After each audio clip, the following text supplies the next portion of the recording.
Radio Madhuban सुनने वाले सभी श्रोता स्वीकार करें संदीप त्रिवेदी का प्यार भरा नमस्कार। श्रोताओं, आज बहुत लंबे अरसे के बाद हाजिर हूं आप सबका, मेरा या यूं कहें कि हम सबका पसंदीदा प्रोग्राम लेकर के, जिसका नाम है मन की आंखों से।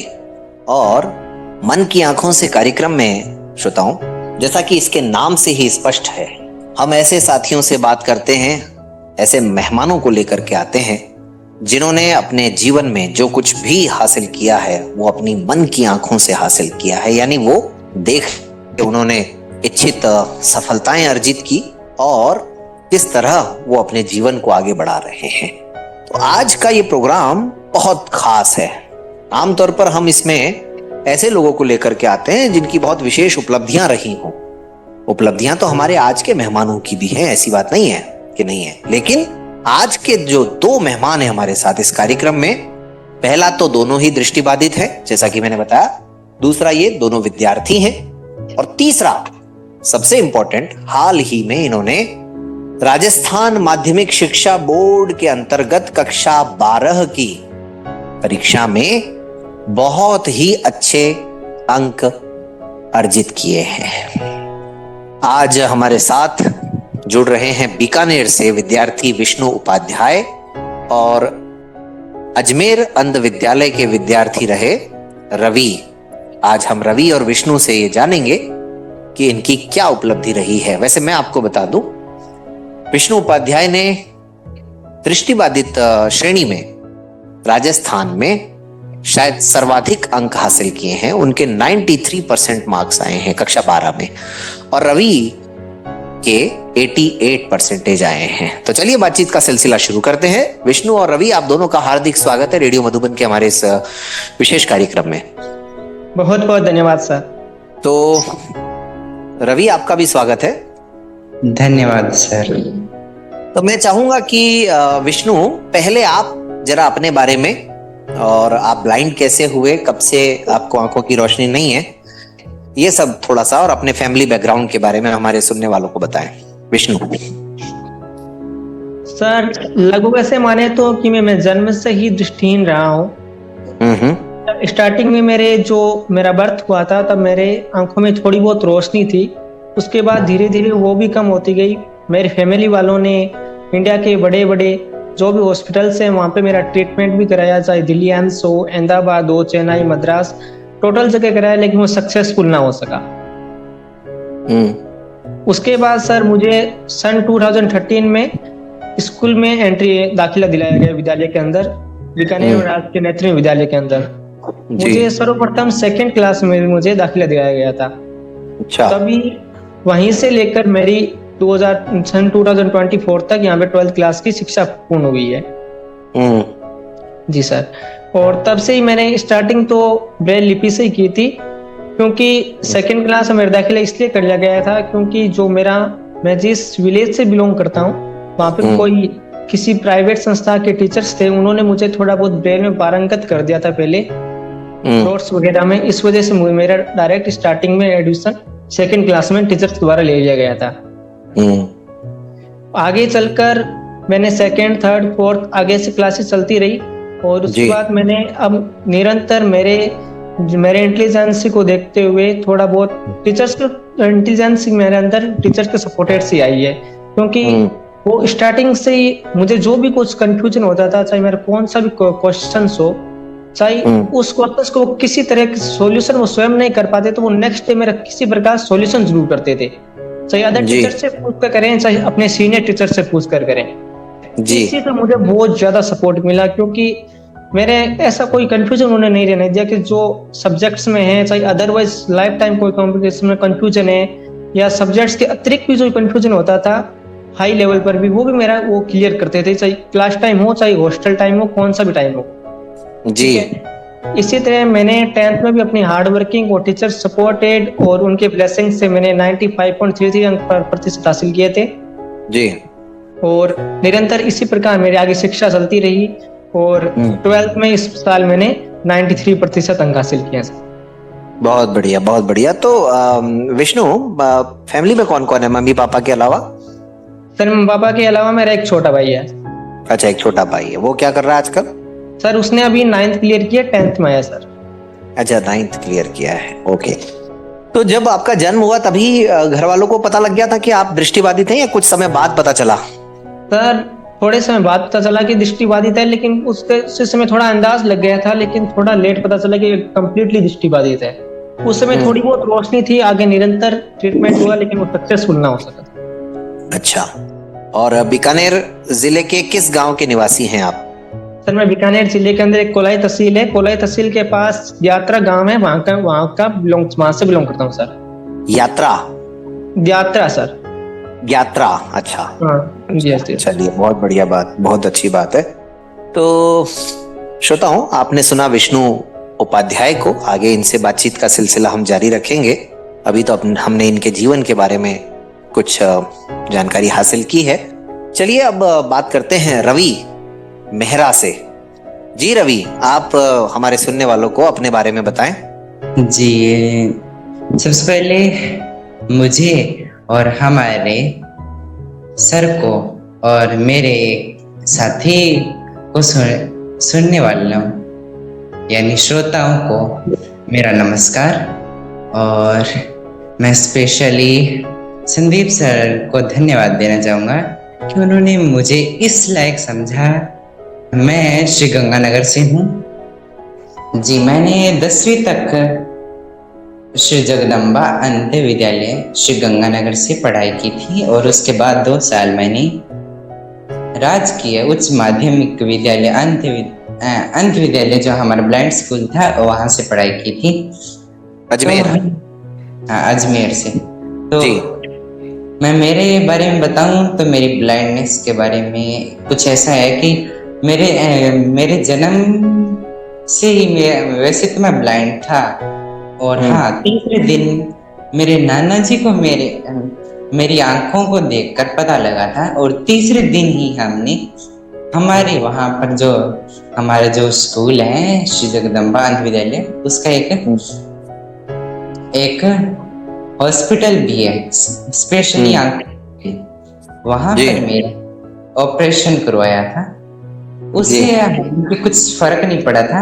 1 महीने बाद में मुझे बीकानेर के किसी हुआ था, वहां पर जब ऑपरेशन हुआ था उससे मुझे कुछ दिखने लग गया था, हालांकि और वो भी धुंधला धुंधला दिखता था, यानी कि एक दृष्टि दोष कहते हैं ना, दूर दृष्टि दोष।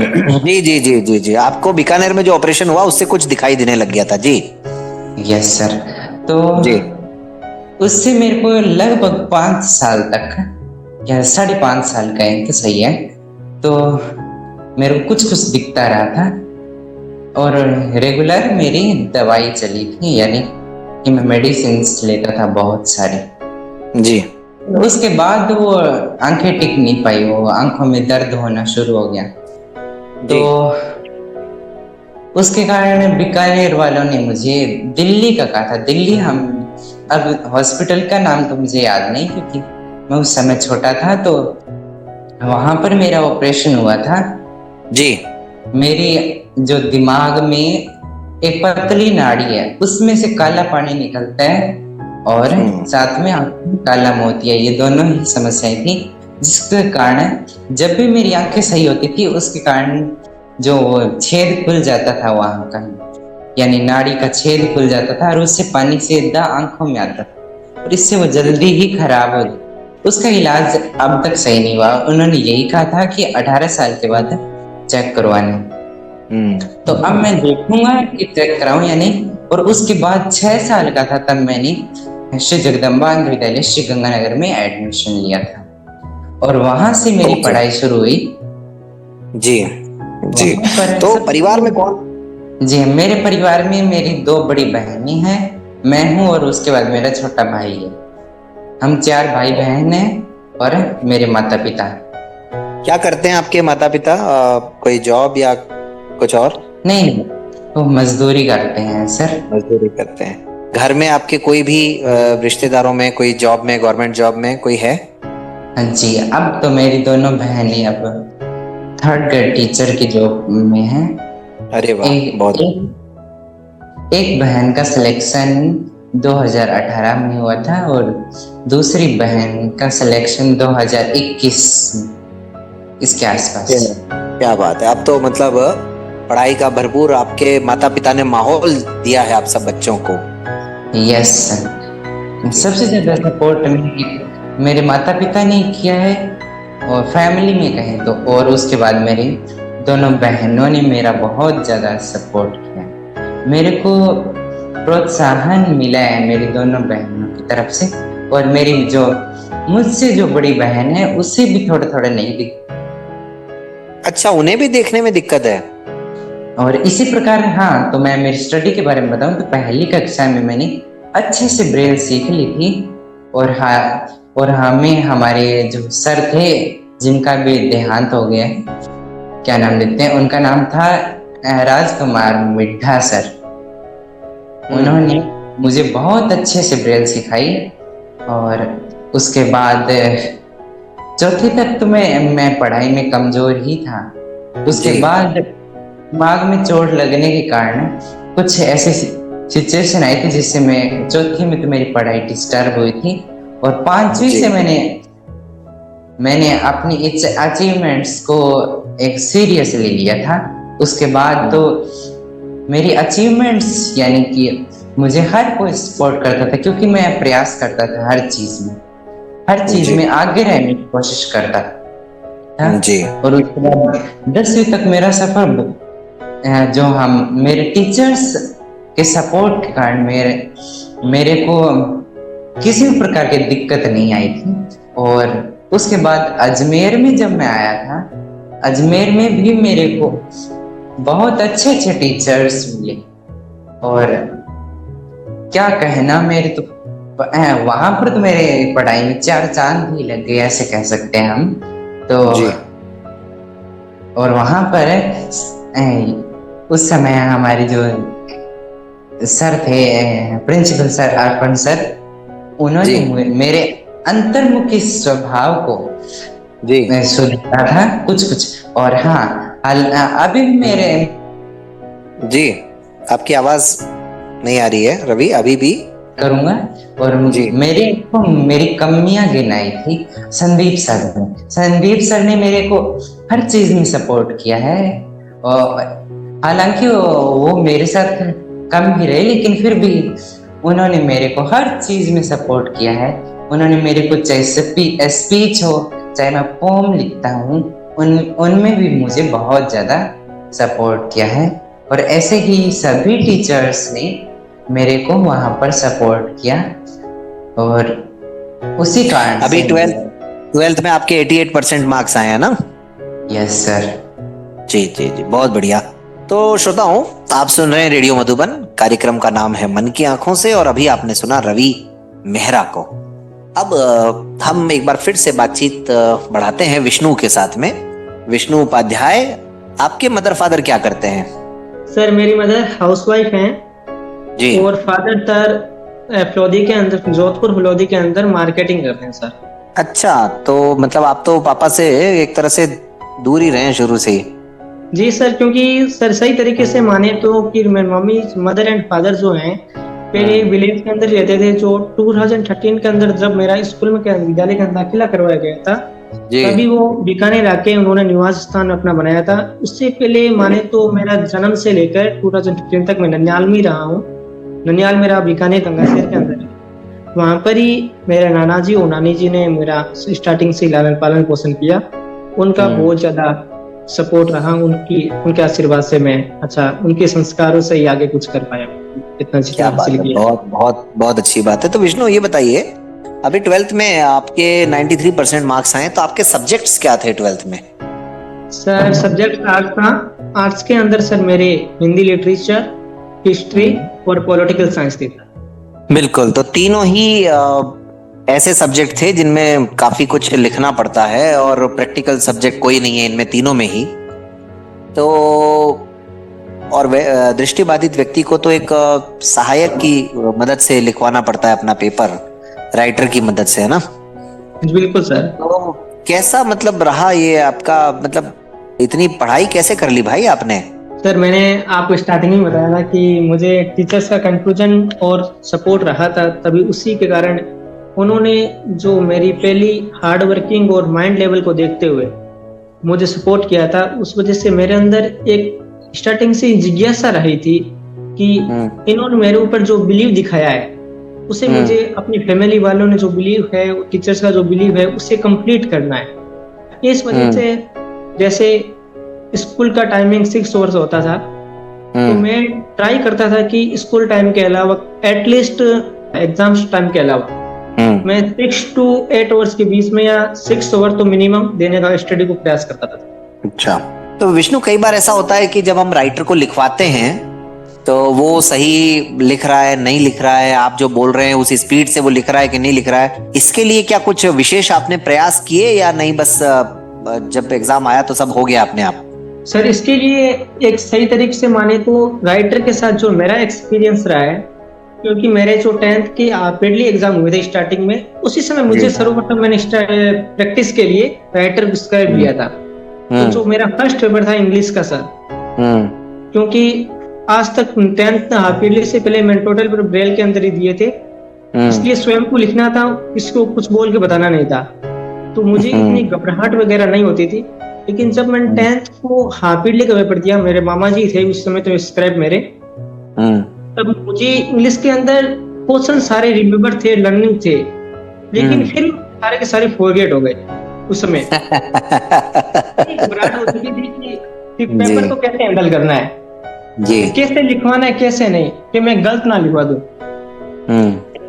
इस वजह से धीरे धीरे ऐसे चलता रहा। 10th मेरी क्लियर हुई और मैंने राइटर को लेते समय स्टार्टिंग में मैंने पहले ही बताया कि मामा जी नाना जी सपोर्ट है, उन्होंने मेरा स्क्राइब अवेलेबल करवाया था मुझे 10th में भी और 12th में भी।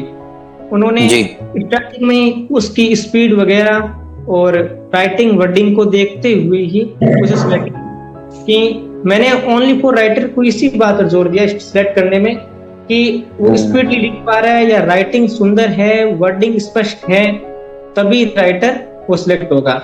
इसी चीज को ध्यान में रखकर उन्होंने मेरे लिए राइटर सिलेक्ट किया।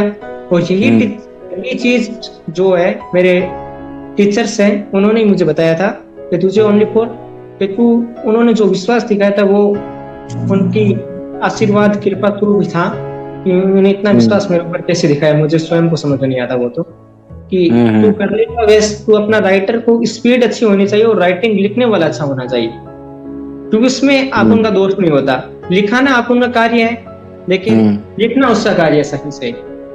जो आपने 3 सब्जेक्ट बताए अभी, जी सर, इनमें अगर पूछा जाए कि आपका सबसे भी इनमें भी फेवरेट सब्जेक्ट कौन सा है तो कौन सा बताओगे आप? सर मेरा फेवरेट सब्जेक्ट सर स्टार्टिंग से बताऊं तो सर उसके बारे में जानने का नॉलेज, उसके बारे में हाई लेवल का जानने का नॉलेज, तो मेरा हिस्ट्री सब्जेक्ट रहेगा सर। हिस्ट्री? बिल्कुल सर।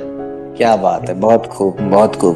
क्योंकि सर इसके बारे में मैं स्टार्टिंग से ही पहले से ही बहुत कुछ जानना चाहता हूँ और मेरे टीचर्स ने मुझे इस चीज में हेल्प भी की है।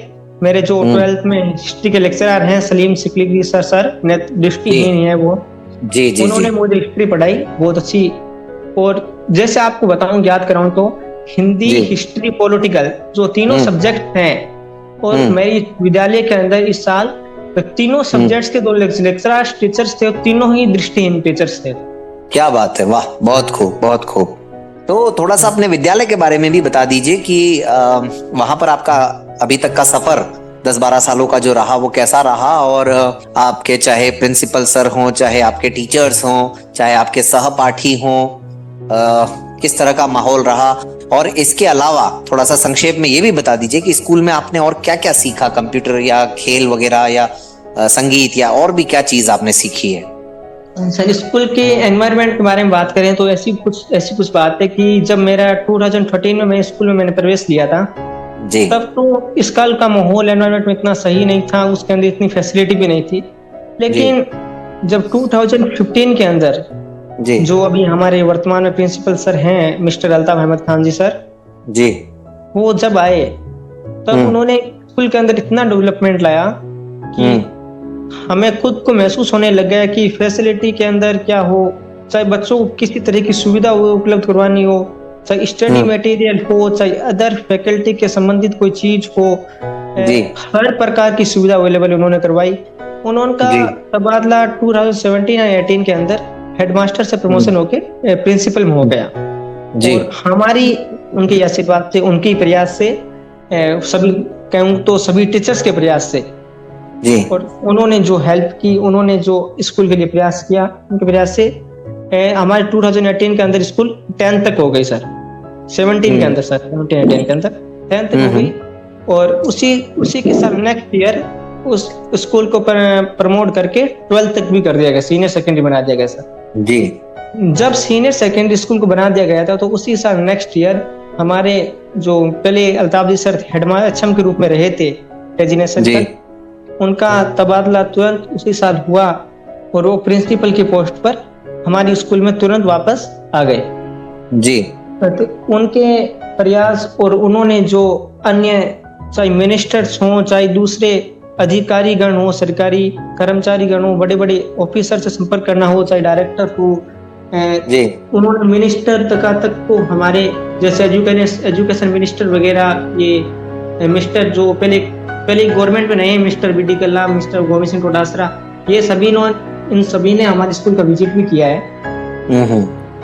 बिल्कुल उनके प्रयास से इसलिए स्कूल में धीरे धीरे अच्छा डेवलपमेंट आ गया। और अब तो कहूँ तो कि प्रत्येक प्रकार की सुविधा अवेलेबल करा रहे हैं टीचर्स, और अपने हो सके तो अपने प्रयास को ज्यादा करने का ही प्रयास कर रहे हैं निरंतर। और मेरे बारे में थोड़ा बताऊं तो सर, संक्षिप्त रूप में, मुझे स्टार्टिंग से म्यूजिक में तो मुझे सर इंटरेस्ट रहा नहीं, क्योंकि सर मुझे लगन स्टडी में स्टार्टिंग से रही थी और वहीं पर मेरी लगन रह गई। क्योंकि मैंने स्टार्टिंग में जो जीवन देखा था, मैं जब एकदम ही दिखाई देना मुझे घर पे बंद हो गया था, तब मुझे इतनी गिल्टी फील हुआ था कि मैं अपने जीवन में करूंगा क्या। मैं छोटा था लेकिन फील कर लिया था, बोरिंगनेस फील होने लग गई थी मुझे। आपको भी पता है सर, जब दृष्टिहीन होते हैं कहीं पर भी इतना इधर उधर जा नहीं सकते, आप उनके जो सोर्स होते हैं किसी पर डिपेंड होते हैं। मेरा स्टार्टिंग से रूल रहा है कि मेरा सपोर्ट सारों का रहा है, मेरे किस्मत वाला हूँ, लकी हूँ, गॉड ब्लेसिंग है कि सपोर्ट फैमिली का भी है, टीचर्स का किया, टीचर्स का भी रहा है। लेकिन और खास तौर से कहूँ तो अपने जो सहपाठीगण थे, चाहे छात्रावास के हों चाहे कक्षा के हों, उन सबका इतना सहयोग रहा है जितना एक भाई का दूसरे भाई के साथ होता है सर। आपने खेलों में भी कुछ रुचि रखी कहीं? जी सर, मुझे क्रिकेट और चेस में रुचि रही है, प्लेइंग में, क्रिकेट खेलों में सर। वहाँ पे स्कूल के चेस खेलते हैं आप? आपको सर, और वहाँ पे सर मुझे म्यूजिक के अलावा देखें तो कंप्यूटर के अंदर उन्होंने मुझे सिखाने का स्कूल में प्रयास किया था सर। तो चेस में आपने किस को हराया अपने स्कूल में, टीचर्स में? सर टीचर्स के साथ ऐसी बात करें तो वो अच्छा नहीं रहेगा, मुझे इतना भी नहीं बताना चाहूंगा। नहीं, लेकिन टीचर्स को तो खुशी होगी ना कि उनका विद्यार्थी अगर उनसे आगे निकल जाए तो। लेकिन सर मैं टीचर्स के साथ ओनली फॉर प्रैक्टिस मैच खेलता था, और फ्रेंड्स के साथ मैच चलते थे। विष्णु, कंप्यूटर वगैरह भी सीखा आपने? बिल्कुल सर। क्या कर लेते हैं कंप्यूटर में? सब चला लेते हैं, इंटरनेट, माइक्रोसॉफ्ट वर्ड, सब कुछ कर लेते हैं आप? सर मिनिमम बेसिक कर लेता हूँ सर। अच्छा, बेसिक कर लेते हैं। जी सर। तो कौन सा सॉफ्टवेयर यूज करते हैं, जॉस करते हैं कि एनवीडीए? NVDA sir. एनवीडीए चलाते हैं? जी सर। घर पे भी है आपके कंप्यूटर या लैपटॉप? सर घर पे कंप्यूटर है। कंप्यूटर है, बहुत अच्छी बात है। तो ये परसेंटेज वगैरह कब से मन में आया कि कभी कुछ सोचा नहीं? आपने बताया 10th में भी अच्छे परसेंटेज बने 95, 12th में तो हम बात कर ही रहे हैं 93% बने, तो ये कब मन में आया कि मुझे बस अच्छे नंबर लाने हैं या सबसे आगे रहना है, या आप केवल अपनी पढ़ाई करते चले गए और परसेंटेज अपने आप बनते चले गए? तो सही तरीके से मन की बात बताऊं तब तो ये बात है सर कि 10th के अंदर मेरे अंदर जिज्ञासा थी कि जी, मैंने, आपको पता है स्टूडेंट्स होते हैं तब इतनी माइंड में चीज नहीं आती है कि चारों तरफ सुनता आया था कि क्या 10th के अंदर परसेंटेज बनाओगे तो फेमस मिल जाएगी, थोड़ी अपनी फैसिलिटी बढ़ जाएगी, नेटवर्क बढ़ेगा और इम्प्रेशन भी बढ़ेगा। जी जी, स्टूडेंट के रूप में आप सभी चाहते हैं कि हम भी थोड़े फेमस हो जाएं सर। तो मेरी उस समय 10th क्लास के अंदर जिज्ञासा भी रही कि मुझे 90+ स्कोर करना है। और और मेरे अच्छे प्रयास और टीचर्स की लगन और ब्लेसिंग्स की वजह से मैंने 95 स्कोर भी कर लिया। लेकिन जब मैं 12th के अंदर जब आया तो मुझे मेरे 11th 10th के बाद मैंने टारगेट ओनली फॉर ले लिया कि अब परसेंटेज पर ध्यान नहीं देना है, क्योंकि मैंने जब 10th के अंदर 95% स्कोर किए थे, तो मेरे जो एडवाइजर्स हैं, मैन सीनियर्स टीचर्स हो चाहे अदरवाइज कोई भी हो फैमिली के अंदर, उन्होंने मुझे कहा कि 10th के परसेंटेज तो अच्छे बने, कोई नो इश्यू, बहुत शानदार बने, कोई दिक्कत नहीं है, इससे अधिक बनने या ना बनने कोई दिक्कत प्रॉब्लम है नहीं, लेकिन आगे अपना जो लक्ष्य है उसको मत छोड़ना, कि आप ओनली फॉर 10th के परसेंटेज को देखकर खुश मत हो जाना। इसलिए उस समय से मैंने डिसाइड किया कि अपने सिर्फ लक्ष्य पर ध्यान निर्धारित करना है। इसलिए मैं 12th की स्टडी जो की थी वो परसेंटेज पर आधारित नहीं की थी, अपनी स्टडी पर ध्यान दिया, तो मेरे 93% मैंने हासिल कर लिए सर। तो अभी कुछ और उम्मीद थी आपको, या 93 से आप संतुष्ट हैं? कि लग रहा है 2-1% कम रह गए, यहाँ पर भी ऐसा लग रहा है कोई विषय कमजोर रह गया? जी सर, मैं जब सही बात बताऊं तो सर रिजल्ट आया था तो मुझे इतनी खुशी नहीं होती, कि मैंने सोचा था कि 95 के 96 के करीब बन जाएंगे, फिर देखो सर 95 ही बने सर, 93 पर। चलिए बहुत अच्छी बात है। तो पढ़ाई कैसे करते थे आप विष्णु? सर पढ़ाई देखें तो 8th क्लास तक तो सर मैं ब्रेल लिपि से पढ़ाई की थी। अभी खासकर 12th की अगर हम बात करें, और 10th और 12th की बात करें तो सर मैंने है जो इंग्लिश सब्जेक्ट था सर, उसके अंदर हमारे मिस्टर नवाब अली सर हैं, नॉर्मल टीचर्स हैं वो, ऐसा माने जो स्पेशल टीचर्स हैं, उन्होंने स्पेशल बीएड वगैरह कर रखी है। जी। उन्होंने जो टोटल क्वेश्चंस होते हैं, चाहे वो हो, चाहे पोएम्स हो, चाहे ग्रामर हो, चाहे राइटिंग पोर्शन हो, उन सब उन टोटल चीजों को उन्होंने विद स्पेलिंग ब्रेल के अंदर रिटर्न करवाया सर। अच्छा, ब्रेल के अंदर? वाह! क्यों सर? क्या बात?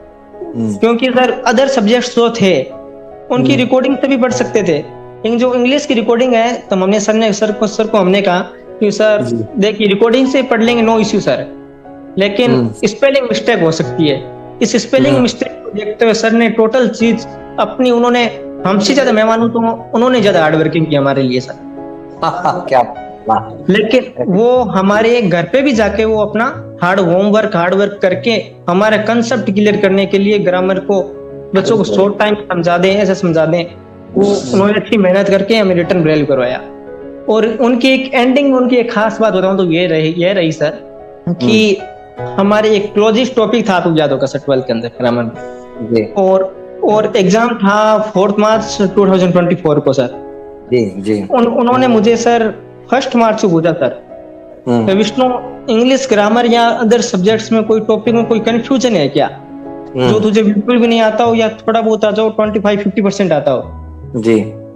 तब मैंने सर को कहा कि मुझे क्लोजेस तो सर 0% आते हैं, एकदम 0 साइज में सर, क्लोजेस मुझे 1% भी कंफ्यूजन में नहीं है, कुछ भी नहीं आ रहा सर। और सिंथेसिस में 50% कर सकता हूँ, 50-50 है सर, क्लियर नहीं कर सकता जी। तो उन्होंने सर नेक्स्ट डे ही किस फॉर्मूले से किया, कैसे किया, वो मुझे खुद को नहीं पता, उनकी अपनी इंटेलिजेंस थी माइंड की। उन्होंने क्लोजेस को हमें ओनली फॉर 30 मिनट्स में सर सारे क्लोजेस क्लियर कर दिए उन्होंने हमारे। वाह, वेरी गुड, क्या बात है। ऐसा नहीं कह सकता कि ओनली फॉर मेरे क्लियर हुए सर। हम क्लास के अंदर 14 स्टूडेंट्स थे। आपको भी पता है सारे बच्चों का लेवल एक जैसा नहीं होता। जी बिल्कुल, कुछ लो लेवल में होते हैं। उन्होंने 14 में से कम 10 to 11 स्टूडेंट्स थे, उन सारों के कंफ्यूजन क्लियर कर दिए क्लोजेस के अंदर। Very good. तो आप भी अनुमान लगा सकते हैं सर टीचर्स के अंदर भी कितनी इंटेलिजेंस हो सकती है। निश्चित रूप से। तो वही हुआ, जब एग्जाम हुआ तब उन्होंने जो कराए थे वो जो सेंटेंस उसके अंदर क्लोजेस या सिंथेसिस जो भी ग्रामर आई, मैंने ओनली फॉर, कहते हैं ना कि किसी को मिनट लगता है 1 मिनट, मुझे ओनली फॉर 2 सेकंड भी नहीं लगे। और मेरे इस चीज को देखते हुए मेरे जो एग्जामिनर थे उस समय क्लासरूम के अंदर, उन्होंने भी थोड़ा आश्चर्य किया कि इंग्लिश ग्रामर ऐसे सोल्व कैसे कर दिया डायरेक्ट। क्या बात है, बहुत खूब। और ये हिंदी और इतिहास, राजनीति विज्ञान, इन सबको फिर कैसे तैयार किया आपने? सर हिंदी ग्रामर तो सर हमें रिटर्न ब्रेल करवाई गई थी, और सारे सब्जेक्ट्स थे जो हमने रिकॉर्डिंग से ही क्लियर किए सर। लेसन तो हमें टीचर से रीडिंग करवाते थे किताब से। और क्या ब्रेल बुक्स भी पढ़ते थे आप? जी सर, क्योंकि सर मैंने आपको पहले बताया था कि हिंदी, हिस्ट्री, पॉलिटिकल में तीनों टीचर्स ब्लाइंड टीचर्स थे सर। जी। एक बुक्स उनके हाथों में रहती थी और एक बुक्स मेरे हाथों में रहती थी। जी जी जी। तब उन्होंने मेरा जो कंसेप्ट क्लियर करना था वो भी क्लियर करते थे, जो मोस्ट चीज होती थी वो भी क्लियर करते थे, और मोस्ट क्वेश्चंस होते थे वो भी अलग अलग से वो बताते थे कि ये मोस्ट क्वेश्चंस है, इनको अदर टॉपिक्स मोस्ट टॉपिक्स हैं, इनको अलग से ज्यादा ध्यानपूर्वक देखना है। बहुत। और फिर बहुत उसकी लेसन्स की भी रिकॉर्डिंग होती थी और पास बुक्स की रिकॉर्डिंग भी अवेलेबल थी। जी। तो श्रोताओं, सुना आपने विष्णु उपाध्याय को कितने आत्मविश्वास के साथ ये बालक अपनी बातें बता रहा है।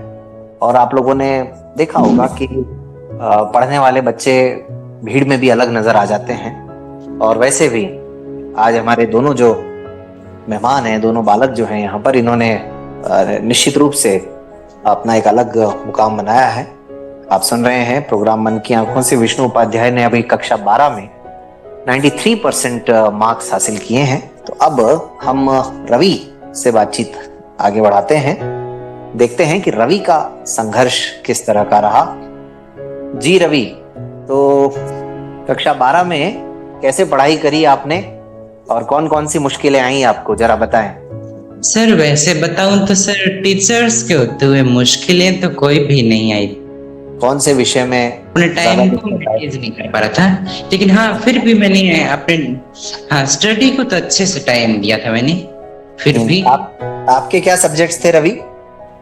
सर मेरे 11th और 12th में दोनों में ही मेरे पास संस्कृत साहित्य थी, म्यूजिक था और राजनीति विज्ञान थी।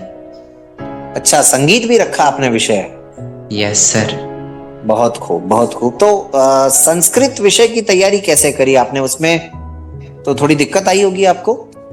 नहीं सर, हमारे जो बहुत ग्रेट टीचर कहें तो महावीर सर, जो इसके लेक्चरर थे हमारे, श्रीमान महावीर सर, उन्होंने मेरे को इतनी अच्छी तैयारी कराई कि मेरे को उसमें कोई भी कॉन्सेप्ट।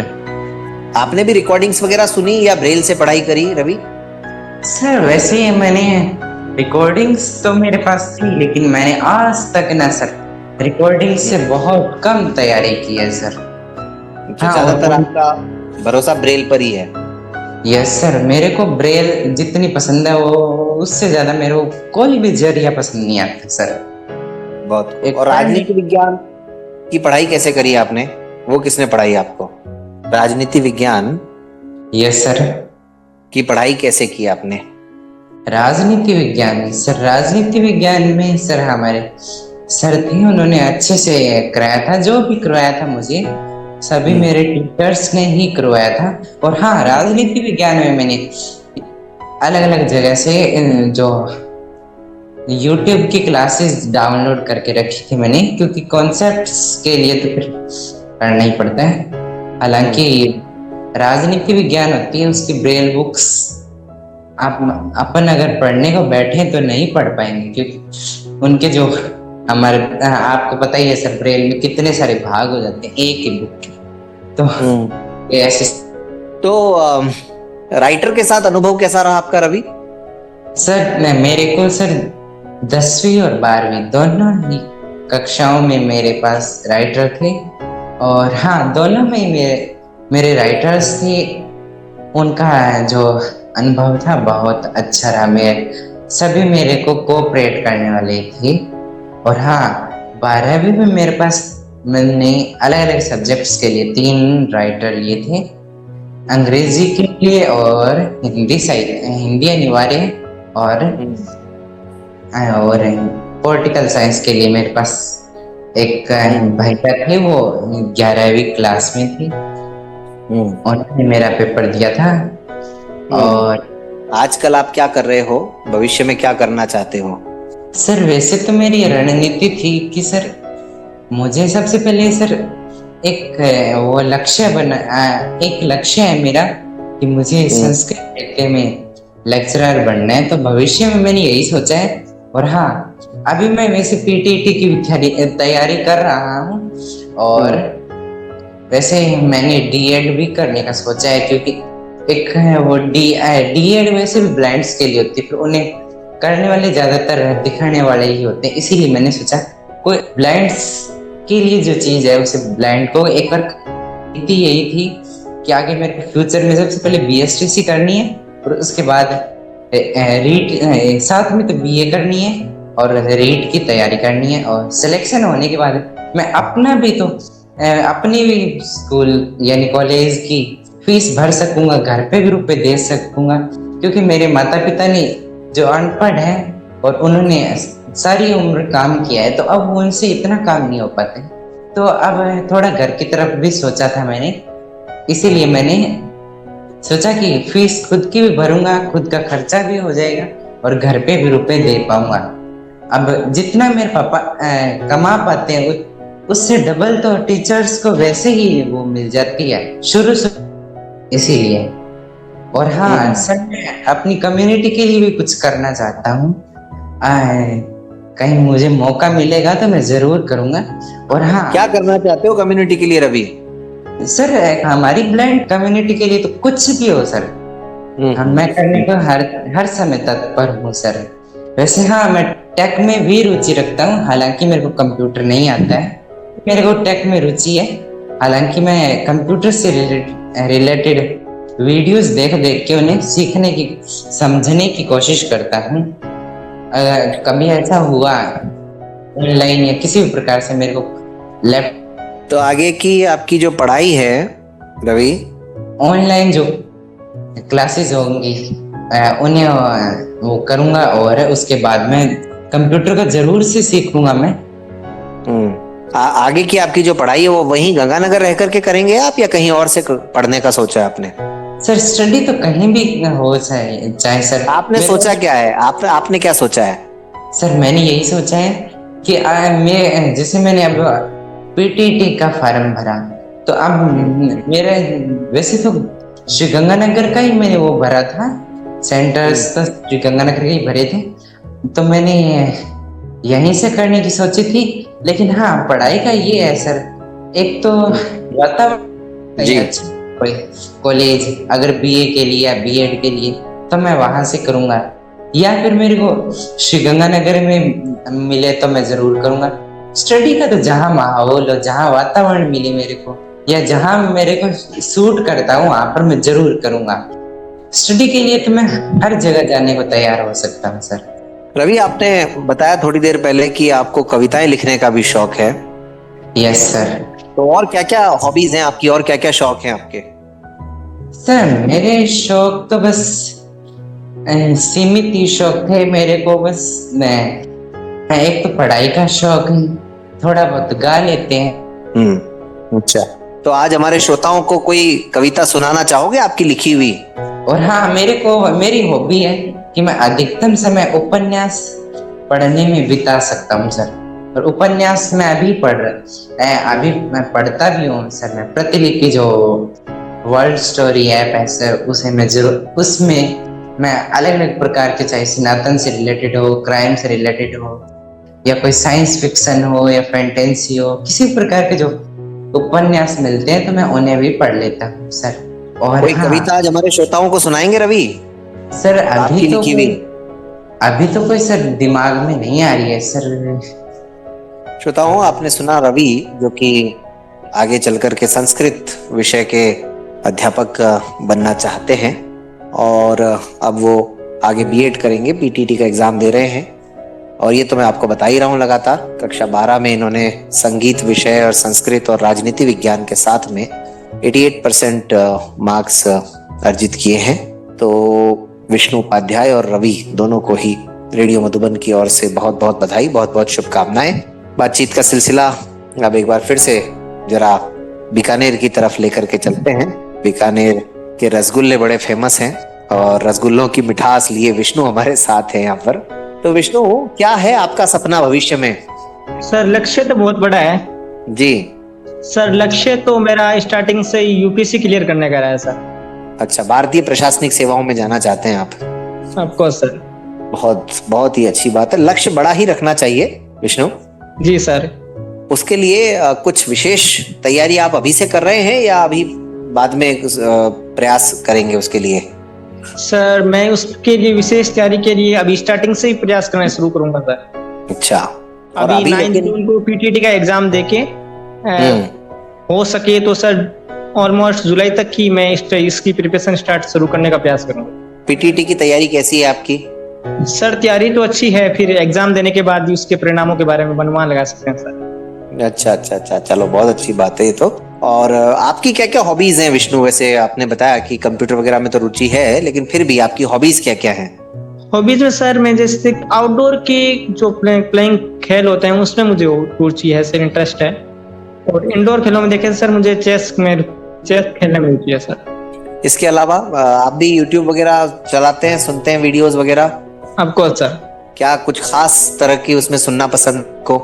सर ज्यादातर मैं मोटिवेशंस वगैरह, और मैं ज्यादातर ट्राई करता हूँ कि मुझे जो यूपीएससी के इंटरव्यूज वगैरह या अदर फैकल्टीज जो टीचर्स पढ़ा रहे हैं एक्सपीरियंस से अपने हाई लेवल में क्या क्या मोटिवेशन दे रहे हैं, क्या एडवाइस दे रहे हैं, उसके बारे में जानने का प्रयास करता हूँ। और खास तौर से देखें तो सर मुझे इन धार्मिक चीजों में भी इंटरेस्ट रहा है, क्योंकि महाभारत हुई, रामायण, इन सब के बारे में नॉलेज प्राप्त करने का, वीडियोस वगैरह देखने का मैं ज्यादा रुचि रखता हूँ। अच्छा विष्णु, एक बात बताइए कि 10th में भी 95% और अभी 93%, तो घर परिवार में क्या माहौल रहा इसके बाद में?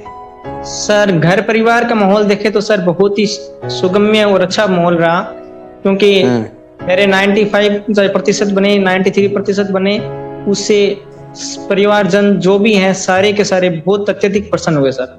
उनकी जो तो अभी कहीं सब उनकी जो उम्मीदें थी वो कुछ उन्हें विश्वास में बदल रही है कि आगे भविष्य में कुछ सार्थक सिद्ध हो सकती है। और कहीं अभी सम्मान वगैरह कुछ मिला आपको या बाद में मिलेगा? सर अभी देखें तो वर्तमान में मेरे जो 12th का रिजल्ट आया था उसके 2 दिन बाद ही, 1 डे बाद ही, जो दैनिक भास्कर ऐप है, ऑनलाइन ऐप चलता है, उसी पर मेरा इंटरव्यू किया गया था सर, सम्मान के रूप में। अच्छा अच्छा, बाकी अभी कोई सम्मान समारोह या अभी तो सब जब स्कूल वगैरह खुलेंगे उसके बाद ही होगा? बिल्कुल सर, 12th के बाद, अभी उसके बाद ही हो सकेगा सर। क्या बात है, बहुत खूब बहुत खूब। फैमिली में मम्मी ने भी पढ़ाई में कभी मदद करी आपकी? सर मम्मी जी ने मुझे स्टार्टिंग में, ऐसे तो हाउस वाइफ रहे, उनको स्टडी में इतनी वगैरह नॉलेज नहीं, लेकिन उन्होंने स्टार्टिंग में जो ब्रेल लर्निंग होती है, ब्रेल सीखने में, डॉट्स वगैरह रिमेम्बर करवाने में, इसको लिखना कैसे, उसमें मुझे घर पे हेल्प की है सर। क्या बात है, बहुत खूब। उसको ब्रेल सीखने में मुझे अपनी मम्मी जी ने हेल्प की है सर। तो आपको विष्णु ज्यादा ब्रेल पढ़ना अच्छा लगता है या रिकॉर्डिंग्स सुन करके पढ़ना अच्छा लगता है? सर मैं ऐसे देखे तो सर मुझे ब्रेल पढ़ना ही ज्यादा अच्छा लगता है सर, सुटेबल रहता है। और आजकल जैसे जल्दी क्लियर होते हैं और जो शब्द होता है वो स्पष्ट रूप से माइंड के अंदर सेट भी हो जाते हैं। और आजकल विष्णु ये ई टेक्स्ट वगैरह का भी चलन है, वो भी टॉकिंग सॉफ्टवेयर से हम पढ़ सकते हैं, पीडीएफ वगैरह या वर्ड फाइल्स वगैरह, तो वो ईपब फाइल हो गई। तो उसको कभी आपने कोशिश की समझने की, जानने की, उसके थ्रू पढ़ाई करने की? नहीं सर, मैंने ईपब के थ्रू रिकॉर्डिंग से लिसनिंग जरूर की है, लेकिन ईपब के थ्रू मैंने स्टडी कभी जारी नहीं रखी सर। अच्छा अच्छा अच्छा अच्छा, अभी वो उस माहौल में आप ढल नहीं पाए हैं? No sir. जी जी जी, चलिए बहुत अच्छी बात है। विष्णु, आप लोगों का भविष्य उज्जवल हो, यही कामना करते हैं हम लोग। बहुत बहुत धन्यवाद सर। आगे ऐसे ही जो भी आप दोनों ने अपने लिए सोचा है उस लक्ष्य को हासिल करें, यही रेडियो मधुबन की ओर से शुभकामना। आप दोनों के, रवि और विष्णु, आप दोनों के टीचर्स को, आप दोनों के परिवारजनों को, आप दोनों के विद्यालय को और आप दोनों को बहुत बहुत बधाई। अंत में चलते चलते कुछ कहना चाहेंगे विष्णु? सर एंडिंग में इतना ही कहना चाहूंगा कि जो मेरे सभी दिव्यांग साथी हैं, कहूँ तो नेत्रहीन, दृष्टिहीन जो साथी हैं, वो भी अपनी लगन और मेहनत से अपने भविष्य को निरंतर उज्जवल बनाए रखें और अपने लक्ष्य निर्धारित की और अपनी लगन निर्धारित रखें, जिससे उनको लक्ष्य हासिल करने में सहायता मिलेगी। और अपनी मेहनत द्वारा और अपने जो आसपास के जो सपोर्ट हैं और आसपास से जो नॉलेज प्राप्त कर सकते हैं, उसमें वो जरूर हेल्प लें। जी बहुत खूब। रवि, आप कुछ कहना चाहेंगे? आपको कविता याद आई कि नहीं आई? सर मैं लास्ट में तो नहीं सर, मैंने कविता तो याद तो की थी, लेकिन मुझे उसकी कुछ पंक्तियां जो बीच में हैं वो याद नहीं आई है, क्योंकि उस कविता में मेंटेन आवश्यक होता है सर, आपको भी पता है सर। तो अब अंत में क्या कहना चाहेंगे रवि आप? इसको पहचानो, जहाँ आपकी रुचि है वहां पर उसके प्रति जितने भी आप कदम उठा सकते हैं वो उठाओ। मैं तो यही कहना चाहूंगा कि अपने आप को पहचानो बस, क्योंकि वैसे भी कहीं ना कहीं तो लोग थोड़ी तिरस्कार कर ही देते हैं। जैसे मेरे को तो मेरे घर की आर्थिक स्थिति भी अच्छी नहीं थी, फिर भी और आसपास के लोगों ने भी मेरे माता पिता को कहते हैं ना डीमोटिवेट किया था, और फिर भी बस मेरे खुद के लगा। जी तो श्रोताओं आज जी बहुत बहुत धन्यवाद रवि और विष्णु, आप दोनों का एक बार फिर से। तो श्रोताओं आज के इस मन की आंखों से कार्यक्रम में आपने सुना दो विद्यार्थियों को।